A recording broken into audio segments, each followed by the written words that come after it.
Andam ta sa tong lamas para luto na to ning Lucky Me chicken. Natay Chinese pichay, natay mga carrots, bombay, luya, sibuyas dahon, and bukal naman na to ang tubig, ilunod na nato ning carrots.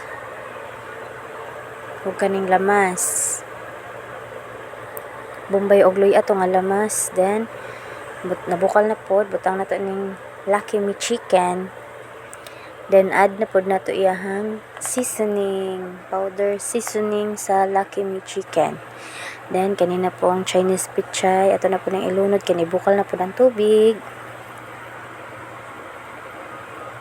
Sunod na po natong ilunod kaning Chinese pichay nga kaning dahon niya.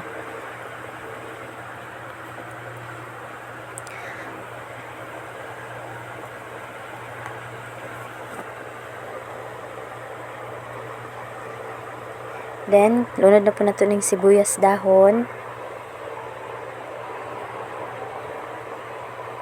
Then, kanina pong seasoning na po sa Lucky Me chicken. Then, okay na nato.